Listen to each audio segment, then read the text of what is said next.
Hey guys, welcome back to According To. I'm Megan. And I'm Ciera. For this week's episode, Megan and I are going to be running through some of our rules for traveling. Specifically, focus more on like airport, airline travel, but then we also have some like road trip. Mine's basically exclusively airport, but I can certainly chime in with, if I've got my road trip rules. I'm sure I have my things that I prefer there too. So we will get to that a little bit later. First, we like to do our weekly spotlights, catch up with you guys. What's been going on in our lives recently? What's the 411? Weekly spotlight-wise, I was trying to think of what my top thing was. And I need to think. I need to do what I used to do, which was like think ahead preemptively to a weekly spotlight, and I haven't been doing that in months. If you have one, feel free to take the lead. My weekly spotlight is that I purchased a denim vest over the weekend. I've been on the hunt. I feel like I'm late saying this now, where I was like, oh, vests are going to be in this year. Like, they are, I think, already trickling in. We're in the midst of it. So to claim that ahead of time, like, it's already started. I can't say that I saw the trend coming. But I've been on the hunt for a denim vest for a couple weeks, and I ended up picking up one from Altered State. It was, like, the only one that I could find in stores around me. And I had actually gone to the mall midweek to try and pick it up because on my computer it said that it was in store. Megan and I trekked all the way over there. We get in store. It's nowhere to be found. I pulled my phone and tried to look online there because I'm not going to ask a sales associate. Why would I do that? And then on my phone it says nothing's there. And then cut to Friday or Saturday or whenever I was looking again, it said they were in store again. So I was like, okay, maybe they restocked. So they did. I went by myself. I found the vest, and I like how it fits. I'm excited to style it. I feel like I've tried it on with a couple different bottoms, including like black and white kind of linen skirts. I feel like it'd be cute maybe with your like black trouser pants, with my linen pants if I can get those like steamed or ironed or something. You could do a little denim on denim moment. I could. I tried it on with my Madewell jeans because it has like, they both have like those pockets. I really do not know where I would have the courage to wear a denim on denim look. It certainly is like going on right now though. But like, where would I wear that? I don't know. It was cute. Like if you're going for that denim on denim vibe, and like the denims actually matched fairly well. But I feel like I'd have to have like, I'm going to Stagecoach or something, and in Des Moines I just don't see that happening. Yeah. So, but I'm pleased with it. I think it'll be a cute little summer staple. I did a little Canadian tuxedo moment. I'll say my weekly spotlight is we went to an Iowa Cubs game this past week. So, like, to me, that signals that, like, summer has arrived and warmer weather's coming. So we went on, I don't know, Tuesday night? It was Friday. Oh, God. Forget what I'm saying. Yeah, we went on Friday night, and weather was a little bit chilly as the sun was setting. It was cold. I was wearing a tank top. That was a mistake. I was wearing like some jeans, a white tank top, and then I have like a denim shacket from Abercrombie basically. And I like the denim on denim look, so I was like, I'm going to bring this as my overcoat, my jacket, which I basically put on immediately when we got there because I was like, it actually is cold enough that like I need this on. And so we didn't stay the whole time because Ciera was getting pretty cold. And we just were not invested enough to care to bear the breeze. So. I don't mind. I like going to baseball games, not for the baseball, but for the vibes. And I always like concession food, too. Yeah. Like, I'm a simple gal. I like simple foods. We got popcorn, and then we also got a funnel cake when we were there. I was telling Ciera, I was like, for some reason, when I'm at baseball games, like, I feel like I could literally just, like, continuously be eating food from the concessions if I wanted to spend that much money. I'm just, like, never full when I'm there. Mm-hmm. I feel the same. Other spotlight stuff that I had. Henry's first birthday was today. It was book celebrated themed. that. Yeah, it was, they got a balloon arch that was in the caterpillar from The Hungry Caterpillar. So it was very cute. And they had, like, Haley had ordered edible, like, book things to put on cupcakes that, like, she bought from the store. So that added on to, like, the book theme nicely. They were just, like, different children's books. And then they had some books around for different decor. and Ciera and I got him a, like, basically just like a thing to sit on and like roll around in. And I think he was a little hesitant at first when they got him sitting on it and trying to like have him use it. He didn't want to be on it. And then once they showed him just like it rolling around, then he was open to trying it again, and he was having a blast being pushed around on it. So that was cute. It was very fun seeing him do that. And eventually, hopefully, his legs were just a little too short. He couldn't quite touch the ground to push himself, and so like his feet were just kind of like a centimeter off the ground while Haley and Ashton took turns pushing him. But he was having fun. So yeah. Anything else? What else have we done this weekend? Nothing crazy. I worked a little bit. Worked a half day this morning. Had a family grad party we went to. It's been a very chill but also like typical weekend of what we do. So funny. When we were at our dad's house, so like his family is mostly out of town, and so because the grad party was from like for someone on his side of the family, people came into town for that, and then our dad hosted people at his house afterwards, just like hang out for a little bit. And one of our aunts was like, "What do you girls like do like on the weekends for fun?" Des Moines? And I was like, first of all, whenever anyone asks that at all, I'm like, I blank, and I'm just like, I don't know what I do ever. And so then I was just like, I don't know what I do. And then I was thinking, I was like, you know what we do on try to figure out what we are. Saturday is like our day where it's like, what are we doing? And most of the time it's like we end up doing something. Like we usually leave and go somewhere. It's like we just try to find ways to occupy our time, really. And like Sundays are kind of out because Sundays are like our set, like podcast, maybe we're reset, working out, doing groceries, laundry, cleaning the house, which is typical. I feel like for most people, like Sundays like that reset day, but Saturdays, you spend all week looking forward to the weekend just because you don't like to work. And like as it gets nicer, I'm sure we'll have weekends where we go to the lake or we'll go to the beach here. Like we will have things that we decide to do on Saturdays, but like in the winter and early spring, it's really not nice enough, particularly to like go to something like that. We're like, what do we do? It's a good question. So I just thought it was funny because I was like, I don't know. And then like everyone's like looking at us like, what do you do? And I'm like, I don't know what I do. They're like, you're in your 20s. You do nothing. And I'm like, yeah, basically. Yes. Book updates. I am currently reading. Did I update you guys for Scythe? We could do a little mini book club update. We're doing book club tomorrow. It's our third visit, like of everyone meeting, but like it's our second book that we'll have read. Everyone's supposed to have finished Scythe, and it's going to be a race to the finish line. I think we literally might have like half of us having finished and half of us not. Haley and Maggie, as of right now, still have quite a bit of the book left to read, but they're both, bound and determined to get it read. So I wish them best of luck. I think it's just like they pushed off the starting of when they should have longer than they should have because they were reading other books, and they're like, I'm going to finish this book before I go into Scythe, and then they like were taking too long to finish their other books, and they didn't give themselves a month in theory to read the book. So wish them the best of luck. I need to finish prepping for book club, which I'd like to do after everyone's submitted stuff, but I might need to kind of make do with what we've got. Need to figure out what kind of food we're having. I keep hoping, I haven't looked at the votes yet. I keep wanting a Sunday bar, but it might be taco night. Who knows? Let's see. Last time was I still reading.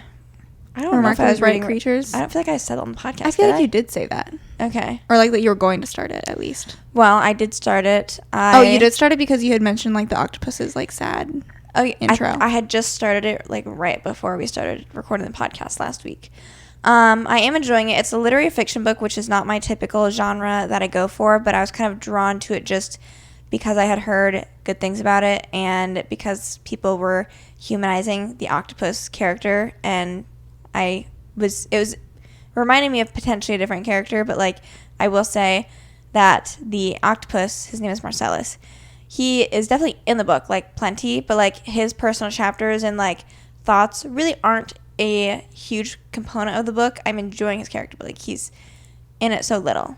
It's like the SpongeBob meme of like when he's like sticking his hand out, it's like woo, and then it's gone. So I'm enjoying the book. I would say, like, for a literary fiction book, it's definitely not dragging, which sometimes, like, I just don't read them a lot. And so oftentimes I'm like, what really is the plot? Like, why do I care?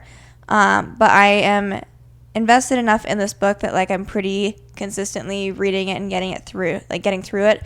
Preemptively, if I were to guess, like, a rating right now, I kind of feel like it'd be, like, a 3.75, just because, like, for what it is, I'm enjoying it. But, like, it's just not my, like, top tier level, like, pure enjoyment type of book.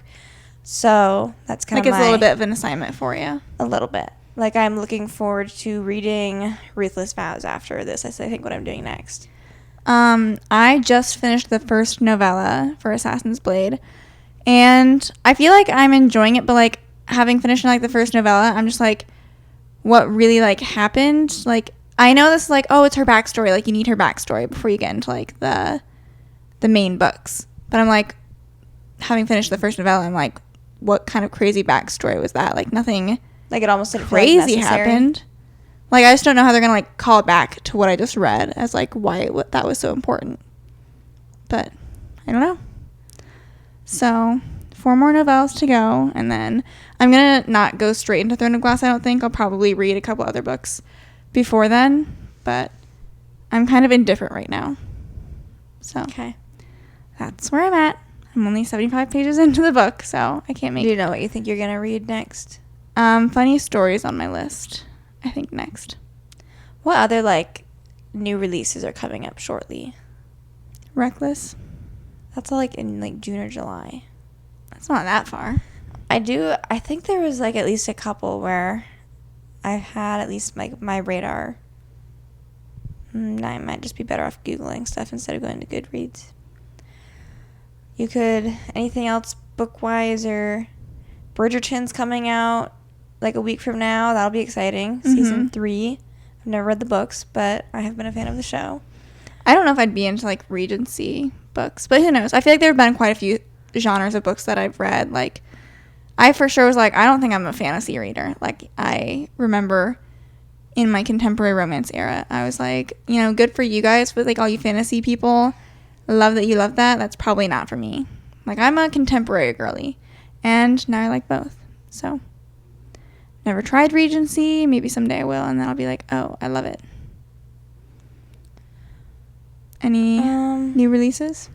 Lucy Score has a book coming out, but I haven't read any Lucy Score books.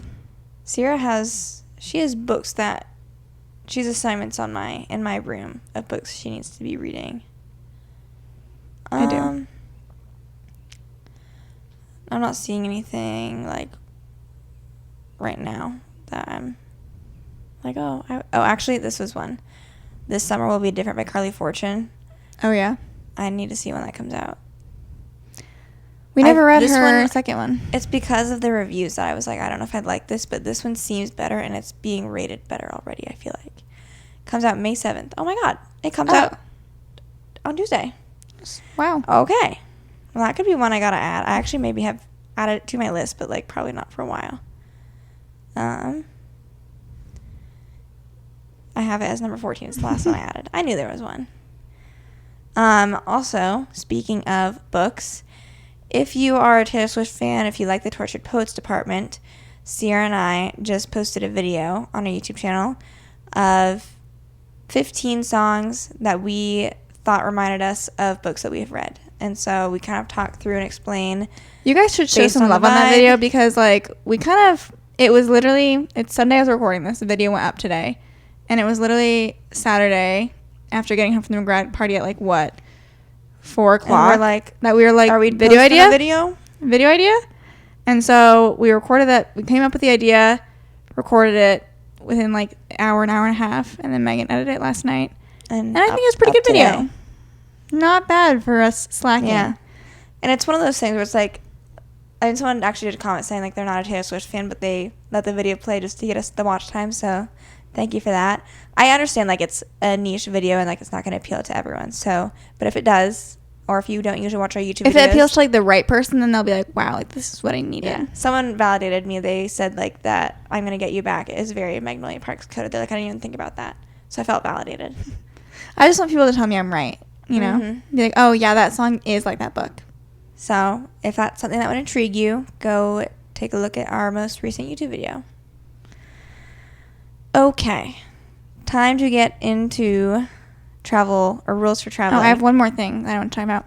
I ran like an 8-minute mile at the gym last week or something. And so I'm like, I feel like I'm not turning into a runner, but I told Megan today, I was like, I might try. I usually take Vegas on, a couple walks a day. I might try and take him on a run today. I'm curious to see how that goes for you. I think he's going to be trying to attack jump me on the entire you. time. Yeah. I think he might as well. So I'll update Megan. If I remember to update you guys at any point, then I will try to. But typically when I feel like I start speeding up, he will kind of run, but then turn back to me and kind of hop. So I don't know. He'll be like, what are we doing? Yeah. But it's a beautiful day out, and I have to work out today, and I don't count my walks as workouts, but I feel like if it was a run, you could. I'd count it. Is there anything book club decor-wise we are doing different for tomorrow, Scythe? And probably not. We didn't do much specific decor for our last book. You want me to get some robes? What do you want me to get? No. We can move on. Okay. Rules for travel. For planes first, and then we'll do cars. Mm-hmm. You go first. My first rule is I am going to be a little bit of a travel dad in that I need to get to the airport an hour and a half to 2 hours before boarding. And I just feel like time goes by faster than you realize. I would just rather I want to have time to get through security easy peasy, go maybe get a snack or two, peruse the little convenience stores. I want to be able to find my gate, and then maybe I go back somewhere else. I just want that time to do stuff. And also usually before traveling, it's not like I'm doing something else. I'd kind of rather just go to the airport, be at the airport. It's when people are they have something going on later in the day and they're just waiting. Oh, I have plans at 2 o'clock and it's 8 a.m. I'm just sitting waiting for 2 o'clock. I can't do anything. Yeah. And so that would be my first thing. Also, the Des Moines airport is usually you can get through it pretty fast compared to a lot of other airports. But low-key, the last couple times I've gone, the line has been kind of long. And it's not taken 2 minutes like it usually does to get through the security. So I've been kind of reminding myself that it's been taking 20 minutes to get through, which is not how it used to be, but more the norm, it seems now. Before my first rule, before actually getting in the airport, if someone can drive me to the airport, someone will be driving me to the airport. I don't want to pay for my car to stay at the airport lot for 3 to 5 days. Yeah. And also I just feel this is someone's made a TikTok about this where it's just what happened to people taking people to the airport? Why is this not a thing anymore? Or why is it not as common? Or why do you feel you owe someone an arm and a leg for doing so? It used to just be / it still should be just common courtesy if you're able to do so. You save someone hundreds of dollars by doing that. Yeah. I'll give you $20 or something. I've never had to actually pay anyone to do that because I usually just ask family and they will do it out of the kindness of their heart. And have we driven anyone to the airport? I would. I don't know if we have. The only time we've ever gone to the airport and parked and just paid ourselves was we did for when we were in Iowa City, and anytime we flew out of Cedar Rapids, we usually just parked our car. I'm trying to think in Des Moines though. I'm thinking of one trip where I feel we did, but I can't remember what it was. I mean, I know one time when we went with mom, when we went with mom to Europe, we parked. Because when we got back, it had snowed, and she was using her credit card to clear off the ice, and then her credit card broke. Yeah. It's just save the hassle. It's just nice also to you walk out of the airport, someone's there to pick you up. Mm-hmm. I don't want to have to go walk to a car. So that is a good rule. My next one, I have a travel uniform, and it helps just with getting through security easy, breezy. I cannot stand when people have the most ridiculous outfit on, to go through airport security. My I'm wearing like my 10 stacks of like metal bracelets and jewelry and like my belt, my jeans and my belt, and anything else that's gonna make this thing go off. My outfit of choice is, I don't care what the temperature outside is, this is what I'm wearing on the plane. And there's a reason for it, because the temperature inside the plane is always the same. I'm going to be wearing comfy pants. It can either be sweatpants or leggings. I'm going to be wearing socks and tennis shoes, because I'm probably on the going socks. to need tennis shoes anyways. But also, like, I am not walking around barefoot at the airport, so I need socks. And then I'm going to be wearing a tank top or a t-shirt with a zip-up jacket over top, because that way I can get it off and on easy during security. It's easy to take on and off on the plane. If it gets hot or cold, I can monitor my temperature. And, you know, I take the jacket off during security. Nothing's on me to go off. And I don't wear any excessive jewelry. I don't really know how much that matters. Like, I wear my one necklace, and that's never been an issue. But I keep things simple. I wear roughly the same thing. I don't like think so much about like the t-shirt, tank top, sweatshirt. I feel like I usually just wear a sweatshirt, and then I just have a sports bra underneath, and then they're like, do you have anything on underneath? And I'm like, no. And they're like, okay. So then I just keep it on. And I run cold anyways, so I can't think of a time where I've like been like, I need to get my sweatshirt off. I'm too hot. When we went to St. Thomas and we were getting off the plane, I was like, oh my God, it's hot. That's true. Like, and I was wearing sweatpants, so obviously when we landed, I was like, jacket's coming off. I was still really hot in my sweatpants, but it was what it was. On the way back from St. Thomas, I had shorts on while we were traveling to the airport, but I had packed my sweatpants in my backpack so that when we got on the plane, then I put my sweatpants on to keep me warm. Because one thing about me is I run cold, but especially like my legs run cold. Actually, that would be false. My arms do run more cold, but nonetheless, I wanted sweatpants on. My next rule, I am not paying to check a bag. I also put that. No checked baggage. It would take a lot for me to check a bag at this point. I'm kind of like, maybe when I do my Italian summer, maybe then I will check a bag. But like also, like, domestic travel? What if it gets lost? Like, it's just always done me better to have my stuff with me. And I feel like it challenges me to be thoughtful with what I'm packing. You know what I really want to do? I really want to get into packing cubes. Like, you want to get into it? Well, I just feel like it's something I would have thought I'd have, like, gravitated to already. And I've never tried them. I've never owned any. And being someone that, like, tries to fit everything into my backpack and a carry-on, it seems like it would be something worth my while. Especially I see the ones on TikTok where it's like, it's a packing cube, but then you go and like it has another zipper that like further compresses it. I want to get those. Mm-hmm. My next rule is that if I have a preference or if I have the ability to choose, I am always going to want to take the early flight.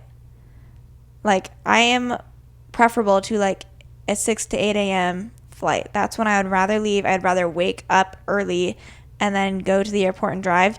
Kind of like you're talking about earlier, I don't want to just be like perpetually waiting all day for my impending flight. I would just rather not have that be the case. So I can't really even think. I'm sure this has happened St. Thomas, before. we had like a noon flight, I think, because it kept getting delayed a little bit, didn't it? That was for St. Thomas. Honestly.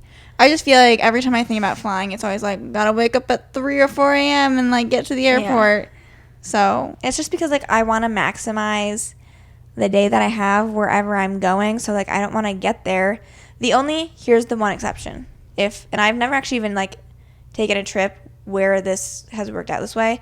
But if I were to be trying to do like a pure weekend trip and not wanting to take PTO, then a Friday evening flight would, be preferable and necessary. But that's more so been like a thought in my head, and it hasn't come out to fruition, and it ends up being like it needs to be like a Saturday morning flight instead, just with like whatever ends up working out best price wise. But in theory, if I were to get there Friday night, that'd be even better because then I would have all of Saturday then to be in said location. Yeah. Unfortunately, Des Moines is not the best hub for I can't be our so travels. picky and choosy. Yeah. Next one I have, this is like my pre-flight preparation. If there is a Starbucks, unfortunately there's not a Starbucks at the Des Moines airport. But like if I'm on a layover, or if I start at an airport that has a Starbucks, I'm obligated to get a refresher. If it's breakfast time, then I will get a breakfast sandwich. You know what I kind of like doing? If it's like a super, super early morning flight, and especially because like the Des Moines airport does not have Starbucks, it's kind of nice to like have that to look forward to on the layover between. Mm-hmm. Like sometimes I'm like, I'm going to sleep this flight, and then like my real breakfast is like when it's 8 a.m. wherever I land for my layover. Oh, I'm awake now for the day. So I've done that before too. And then this isn't like an always thing because I don't always get snacks and drinks. But I already know what you're gonna say. It's if I am getting a snack and a drink, I get a bottle of Coke and a bag of Cheez-Its, and that is my preferred plain snack. I feel like the reason I like Cheez-Its so much on the plane is one, you get like the bags they sell at the airport. It's a lot. So then like if you kind of have a longer flight, like you're not gonna run the risk of like being hungry. The U.S. Virgin Islands, I didn't even finish my bag of Cheez-Its. Like it was in our Airbnb when we got there, and I didn't even finish it. So I don't know why, but we've always both just gravitated towards Cheez-Its. And then I guess I was like, I don't really have anything else to say to that except for I also put that on my list. Okay, let's talk about in-flight entertainment and what my preferences and things that I like to queue up for are.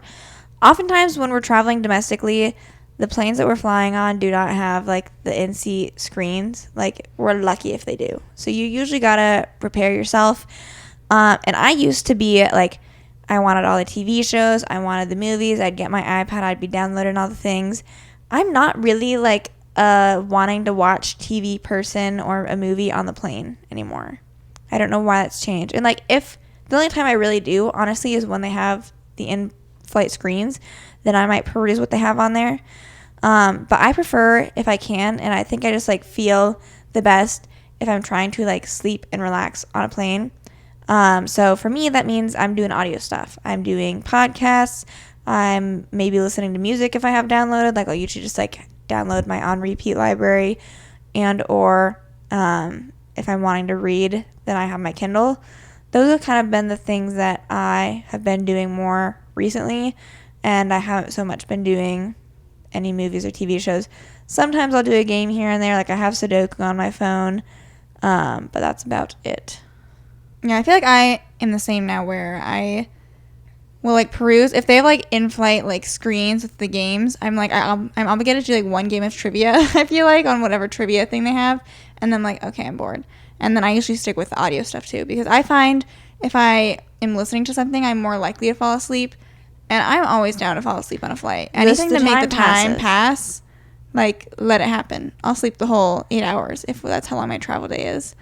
But, like, if I'm watching a movie or TV show, I just don't fall asleep as easily. I feel like I'm just constantly, like, how much longer until we're there? And so I prefer to just, like, close my eyes, and time is none of my business. Mm-hmm. And I usually will do, like, podcasts, music, same thing. Next thing that I have is, this is a hot topic, the seat recline feature. I personally, and I know people disagree, I'm anti-seat recline. Mostly because it does not, in my mind, make a big enough difference for the person who is reclining, but it is like a noticeable burden to the person who is being reclined on. I think I have changed my stance to, like, if you're going to, like, Hawaii or overseas, I do think it's okay. Because I will say, when we were flying to Switzerland, there was a point in the night where I was just like, something's got to change. Something's got to give, like, position-wise, pressure relief-wise. I was getting uncomfortable. And the seat recline did help me out. But otherwise, I do kind of agree with Ciera in the sense that, like, if you're on a fairly short domestic flight, you will be okay if you sit upright in the chair and like go for a walk or something if there's no turbulence. Yeah, especially because like I'm trying like any other way to get comfortable. One of my preferred ways sometimes is to like lean forward, my head against like the chair in front of me, and if they recline back There's into no my lean space, room. I've got nowhere to lean forward. So that's also why I don't like it.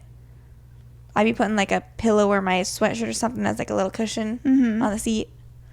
So I'm also like, unless we're doing like, and I would like say be mindful of the people behind you. Like some people are like large people, and like if someone reclines back, then like they're smushed.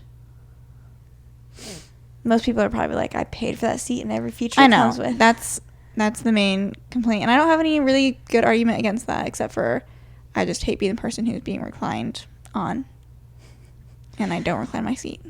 Okay, seat preference in terms of like window, aisle, or middle. I mean, I obviously don't prefer the middle, but seat. like if I have an option to choose, I would prefer the window by a mile. Like I want the wall to be able to lean against, to rest my head, to be comfortable. I'm not anti other seats. Like a lot of people like really can be like super, super picky, and like I will make do in any seat. So whatever. You'd be surprised how well I can get those pillow folds to work to like lean against. I impress myself. And sometimes too, like if you're on the aisle, you can have like a little bit easier time extending your legs a little bit too, so that's kind of nice. And if it comes down to it, like if I'm traveling with people and I don't have to pay extra, or if I'm deciding to pay for a seat to sit with people, then like I don't really care which seat I'm in. Like when it was the three of us going to the Virgin Islands, it was like we got in the plane whatever order we were, and that was the order we sat down in. Yep. Didn't matter who was A, B, or C, or what. Okay. Is it mine next or you? Yours. Okay. This is when you're getting on the plane, you have a carry-on. So I feel as though not everyone knows like the best way to walk on a plane with a carry-on. They're like, just hold the bag, it's bumping into everyone, and they're like, oh, sorry, whatever. Be mindful of what you're doing. Proper form. Don't roll your carry-on bag. We are on the plane. The aisle is too narrow. There is no room for the wheels anymore. You must put the thing down, the handle. And just carry it through the aisle. Like long ways, I guess, is how you would say it. Narrow ways. That way it can fit in the aisle. It's not going to bump into anyone. And you can like have it against one of your legs to like it moves with your legs, so you're not just like holding it. Like use your body mechanics to facilitate the transfer of this carry-on bag. Next, you're at your seat where it's time to hoist it up into the carry-on thing. Use your momentum. You have to push it off of your thigh and lift it up over your head and then put it in the narrow way. And then you'll make it. Also, people leaving the planes, like that can take so unnecessarily long. That's included in my carry-on mechanics, or at least deplaning I feel like it's process. worse. It's worse leaving you a have plane to be always. So ready. Let's just our deplaning process, unless you have something before deplaning that you wanted to share. Deplaning process. I personally, I'm seated until the row, like 5 rows in front, is up, and then maybe I stand because I don't like it's kind of short. I don't really feel comfortable standing, like crouching down. But like I'm gonna get ready, so I'm not like lagging. And then people should be exiting kind of like one row, other row, one row, other row, like back and forth down the plane. No one, I understand that back there, those first people in the aisle seats, I understand they're in the aisle. It is not your turn. We have touched on this a little bit on the podcast. It is your turn when it gets to your row. And then when it gets to your row, like if you've got a backpack, that backpack's on. It is already on. You've got your personal item. So when you get you're ready to walk. You're like, okay, I'm out of my seat, I'm getting my bag, and I am down the aisle. Like you need to practice this, you guys. Like this is so crucial. You need to have like your right hand ready to pull, and also, one hand ready to catch. That's important. The only thing, unless you're like physically unable to do this stuff, sometimes I understand small families when they're also dealing with a child. I understand that can maybe be a natural hang up. But I hate when it's like, if people are like getting out of their seat and then they're getting like one person's bag down, two person's bag down. I hate that. No, each of you need to do your own bag because that's how we're going to get out of here the quickest. They're like, oh, Bobby, this is your bag. Like I pulled it down. Sophie, here's yours. Stop. They can get their own bags. And back to what I was saying about when you're pulling your bag down, your wrists are weak. Okay. We don't want to hurt ourselves. You have your dominant hand up grabbing the bag, pulling. Your other hand is underneath to lower it down to the floor. Otherwise, you're going to break your wrist. But that's how you do it fast and efficient and fluid, is by having those body mechanics ready. You drop it down. It's in front of you. You carry it out the same way you carried it in. Yeah, and you're not dropping it down on the wheels. Like, you're carrying that sucker all the way out of the plane. Once you get into the jet bridge, if you want to take 2 seconds, step off to the side, lift your hand up, you can wheel it out from there. But then and only then can the wheels touch the floor. Okay, so that's the deplaning process. My next one. I had one, this is like from boarding that I forgot. Boarding, we're not getting up until our group is called. Like, people be like waiting around, like on the outskirts of the lines. Like, they're, you know, we're on group 2 and they're on group 5. And they're like, I'm waiting. Group 5 hasn't been called yet. So I know the argument for this one of people is like, you know, they want to make sure their carry-on gets a place overhead. Your group. I'm kind of just like, it'll get there if it gets there. If not, they'll check it for free. You know what I mean?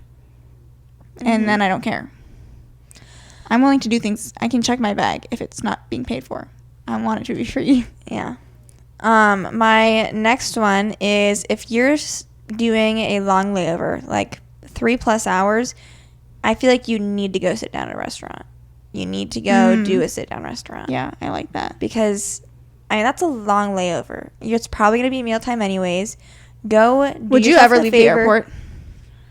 I really like, even when people say they have like 7-hour layovers, like, I just still feel like that's not really enough time to do anything worthwhile. Yeah. I agree. So I personally, no. And then, like, just, what am I doing with my bags? I'd be like, you know what I mean? What am I doing with my bags? And, like, there's no way I probably preemptively planned ahead of time to, like, schedule something worth doing. So I probably wouldn't do that, but maybe one day I'll find myself in the situation. I'll be like, I should have just left the airport. It just is one of those things where it's like, it feels illegal, but it's not. My next one is, actually, that was all of mine for airport. I had only one more, and we already had kind of talked about it a little bit, but I feel like as a personal item, you need to use a backpack because, like, your purse isn't cutting it. Can we also get to a point in society where the crossbody bags that we are wearing don't count as a personal item? Because that's ridiculous. I'm wearing it. It's on my person. Some airports really have been cracking down on that because they want you. Yeah, you can buy 5 million bags of duty-free things in the airport, and none of that counts. Or, like, I can bring a sack of food onto the plane, and that's not my personal item. But if it's literally on me. My crossbody bag that sticks out leaving 2 or 3 inches from my body is my personal item, and my backpack is now my carry-on, and my carry-on is what needs to be checked? I don't think so. So Maggie's laughing at me for this, but I have been putting my crossbody bag underneath my sweatshirt, and then, like, that way they can't see it. Because I've had them be like, if you have a crossbody bag, you have to consolidate and put it in another bag, whatever. This is reminding me of when you're on the way to St. Thomas, we have, like, the suitcases we use for our carry-on are away suitcases, and they have lithium batteries that you can have on them. Why? But what are those for? Are those supposed to be portable chargers? Is that what they're for? I think so. But, like, then they're like, take it out. I would pack a different one. Anyways, when we were, I think, on the way to St. Thomas, they don't always do this because you usually let us say over the speaker to, like, if you have it, like, take it out. And I don't feel like they ever really check, except for, like, when we went to Switzerland and we're not able to get on the plane. And then when we were going to St. Thomas, I've never had it back in since we went to Europe. I don't even know where it is. It's not in my suitcase anymore because I don't want to have to deal with it anymore. So when we were going on the plane, who are those people that work on the desk? Like, I don't know what they're called. They're not flight attendants, but whatever. One of the people, like, helping with boarding was saying, like, oh, is your battery out? And I had lifted it up to show her, like, yes, it's out. And then she, like, and I thought I said it, like, clear enough. And then I wish I remember the exact conversation because, like, word for word, like, is what I wish I had. It was funny. But it was just like, I had said, she was like, ma'am. And I'm like, I had clearly shown her it wasn't in, and that it's not in my suitcase. And so I'm, like, going to turn and, like, walk away. And I think she like resaid. I think what she said was like, you need to, like, if that's in, you need to take it out. And then I lifted up and showed her. I was like, it's not in there. And I started going. And she's like, man, you need to take it out. And I was just like, it's not in there. There is nothing in there. There's nothing to remove. It's already gone. I wish I knew the exact wording though, because no, like, that makes it sound, I remember what you were like. I was just like, it's not in there. What do you want me to do about it? I've said 5 times it's not in here. Yeah, I was behind you. I remember there was like a funny thing about the conversation that I'm not remembering what it was right now. But I'm sure she just like didn't hear me, but I was just like, I got it. We're good. What else were we saying related to those suitcases? Anything? No. We just don't get the lithium batteries and they're dumb. Yeah. Okay. That's all You for had any airport. road trip stuff or car I did have related some road travel? trip stuff. This I thought about because, this past, year, last summer, I feel like specifically, Megan and I really did enter into more of our road trip era. Yeah, it's kind of our thing now. Oh, yeah, it's our thing. We don't have any planned right now. I would say, what would you say like is our first long road trip? Like, just what do I think of as our first long Yeah. road trip? I almost feel like, in a way, I'd count Omaha with the Jonas Brothers, but like, That doesn't feel like a road trip to me, only though. because it was like longer with It the was detour long? to Ames. But because it was like almost like, like it's Iowa City to like Yeah, it was Des like just Moines, across and then the Des Moines state, to and then Omaha. it was like, Even though it's like 4 or 5 hours, it didn't feel like I've driven that drive a million times, like both directions. yeah. So it was like, it felt like 2 hours and then break and then 2 hours. So I think that doesn't count. I consider our first, like, we're going on a road trip. No, Indianapolis. Oh, okay. Sorry. Yes. That was kind of like, that was 5 hours too, right? But it was like new. We hadn't. Yeah, it was new. We hadn't new driven roads. that. We've never driven like to like Indiana and like we'd probably driven to Illinois, but not like through Illinois. Personally, I feel like this probably garners different opinions. I'm a split the drive kind of person. I know there are people that like would rather like I drive all the way one direction and like someone else drive all the way back. I hit hour 3, I'm out. Like I am not built for distance. Luckily we haven't driven anywhere like where we've had to like switch off multiple times because like once we start passing like we haven't done more than an 8-hour drive, but like once you start passing that, you maybe do need to start doing like a 2 switch because 3.5 3.5 is long enough. Yeah, I definitely prefer to like if I'm doing a long drive, the least that I want is to look forward to like being done with the drive or not having to initially start the drive. So, and I always prefer if I can to start the drive and then have the second shift off, but usually that's like a one of you unless you I think it works out preference. that how we've done it is usually like let's say you're person A, I'm person B, like we A B there and then we A B back. Or no. How do we usually do it? I feel like actually we've done it where like if you drive first and I drive second, then I drive first and then you drive That's second. kind of what I was saying. That's what you'd want to do. Then we switch off. Yeah. Then like I want the first shift to then like rest or whatever. Yeah, I think that's. No, I can't remember. Well, Maybe we've done Wisconsin, both I ways. feel like because then actually I think I drove first both times for Wisconsin. Yeah. I can see But I think part of it though was like either. part of it though was one was like an evening drive and one was a morning drive, and so like first thing in the morning, the first shift maybe isn't as desirable, and so therefore I was so delirious this like finishing that Wisconsin drive. I've never been more delirious while driving. Like I was like I need to get somewhere and park right now because I need to go to bed. Like I was like crank the music up, talk to me like Awesome. I need something to stimulate my brain. I was gonna be like driving to North Dakota wasn't as bad, but it was like a late drive there too because we had worked all day and then we were driving. What was it like 7 hours or something? was it? I mean, yes, it was, but I'm just like, gosh. But yeah, we left wow. at like 5 or 6. It was probably 6 by the time we actually left. We did that, And then we we did got both drives there. right after work. Why Yeah. did we do that? Because we We didn't, want take to a day PTO. off. My PTO is sacred. But yeah, anyway, so all that to say, I'm switching drivers. I am not. The longest I have probably consecutively driven is for sure less than 4 hours. Well, probably like 4 hours exactly. Because I feel like when we switched in Minneapolis, that's like Maybe. 4 hours back. Okay, I've probably driven like max 4 hours consecutively. And I cannot do much more. Like, I am at my wit's end after 4 hours. I need a break. Yeah. So it's helpful having the two of us where that automatically doubles our driving time. Yeah. And then if I had to drive somewhere by myself, I'd be like, we're flying. Like, I can't. Yeah. Okay. My next road trip rule. I'm not built for driving long distances. The driver gets to pick what is on the radio. Like, the shotgun person is like, it can be bestowed upon them. Like, the driver can say, like, I want this vibe curated or whatever. Or, like, you know, I need podcasts queued up. Or if they're like, I want, like, road trip sing-along. Like, get me your best road trip sing-alongs. But, like, the driver gets to decide what is being played. And this goes back to me saying, like, my Delulu hours. Like, I need something stimulating me that's going to keep me engaged. I'm like a baby. Like, there was, like, on the way to Wisconsin, I think we had started doing this didn't last. I don't know how long we did this specific thing, but we had started going through Taylor Swift's discography, like from the first album. We were skipping. If you needed a time task, that would take. She some had time. like a 26-hour discography.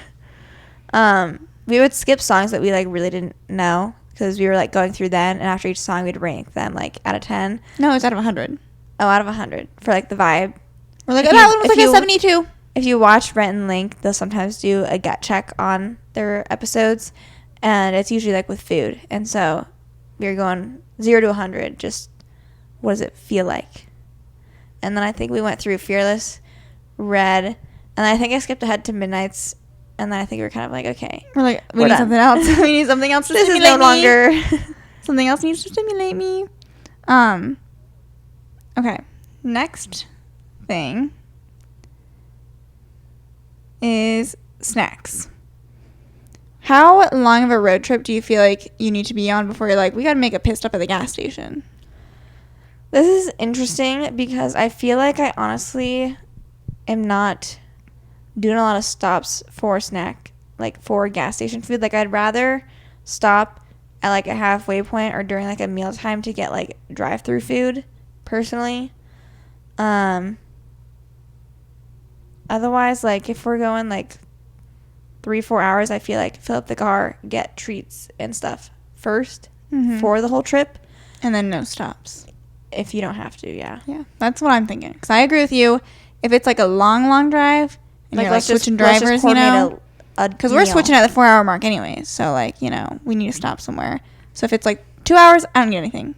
I am fine sitting, doing nothing for 2 hours. I can stare straight out the window for 2 hours. 3 to 4, okay, I need something to stimulate me. I need some snacks. I need some beverages. I'm still probably good with my phone. 4 hours or beyond, we're switching drivers at some point so we can find somewhere to, like, sit down, eat, or, like, pick up food and drive through. I feel like usually what we've done is, like, what we had done for the trips we did last year was, like, we stopped and just, like, ate in the parking lot to, like, give a little bit of reprieve to both of us. And not being on the road and being able to just, like, eat the food.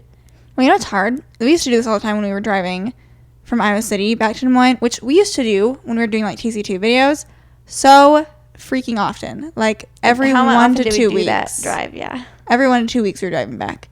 But we'd always stop at Culver's, which goes against, like, what we were just saying about not needing food or anything for 2 hours. But it was usually, like, we'd be leaving in the afternoon or something. Yeah, you know, it was like our dinner time. But, like, we got such, like, a good little system set up of, like, oh, the driver gets, like, there. You flip the box open with the chicken. Fries go on top. And, like, that goes in the center console. And their drink is on the side. Whole little system. Yeah.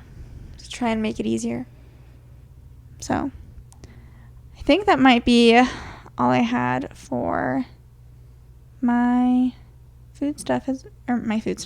My car stuff as well. Can you think of anything just as we're talking road trip wise? I feel like, while I understand every once in a while, like, if you're in the passenger seat, like, you get tired sometimes on road trips and then you need to, like, fall asleep and take a nap. But I do feel like it is best practice to keep the driver company because then they are, like, all for themselves. Yeah. So I agree. I mean, there have been times for sure, like, I've been a passenger and I'm like, I'm tired. I'm out. Can't help it. Sorry. But I do try, if I can, and the passenger, I try to stay up with them because I'm like, well, they can't fall asleep. Like, they have to drive. And then it's also just, like, safety-wise, especially if it's, like, a longer drive. Maybe you're driving at night. You want to make sure, like, you know, the driver stays awake. Because, like, when I was on my Delulu hours, I was like, you better be up, girly, because I am, like, drifting right now. That was, like, the worst driving for me. I was like, I am so tired after working a full day, staying up in this car with you. And then now it's, like, 11 o'clock at night, and I just need to sleep. Well, hopefully you guys enjoyed this episode. If you did, make sure you subscribe wherever you listen. You can also watch the video version on YouTube. And yeah. We also would welcome some new episode ideas if you ever like want to either comment on any random episode post or if you like DM us. We usually see all the DMs. Give us some fruitful ideas. We are always open to pretty much any topic. With that being said, we will talk to you guys next Thursday. Bye.